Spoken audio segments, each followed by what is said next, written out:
The CDC is reportedly considering a big change in isolation guidelines for people with COVID. The Washington Post is reporting this, saying the agency will propose removing the 5-day isolation advice for those who test positive. Instead, people would be advised they're able to leave their homes after they've been fever-free without the aid of medication for a 24-hour period. That is similar to guidance for the flu and for other respiratory diseases. Dr. Celine Gounder is a CBS News medical contributor and editor-at-large for public health at KFF. Dr. Gounder, thank you very much for being here.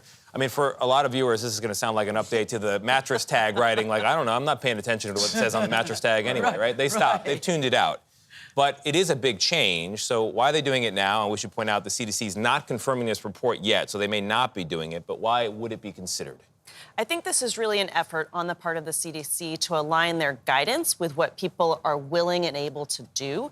People have not been following this guidance, let's be real. They've been going about their lives. If they had COVID, a lot of people went to work with COVID because they don't have... They got on planes with COVID. They got on planes with COVID. I mean, a lot of people lose wages or they have to pay extra for childcare if they have to deal with a kid who has COVID. And so people have not been following that guidance. I think the other issue here, though, is even the prior rule, the 5-day rule, was really a compromise between the science and some of the other social and economic and political interests. And we, as doctors, as scientists, as public health experts, we know that piece very well. But it becomes really murky when you're asking those kinds of experts to also weigh the trade-offs with social and economic and political interests. And I think this is where elected officials have a place. They are elected to represent the values of their communities, and those trade-offs are just simply going to look different for different communities. So if you have COVID, what's the best way to know if you can infect other people? How do you know? Yeah, the best way remains those at-home tests. And one thing people have been saying, I've been hearing is, oh, they don't work as well. What they actually do work as well as they did before. What has changed is because we all have immunity now, we get symptoms more quickly.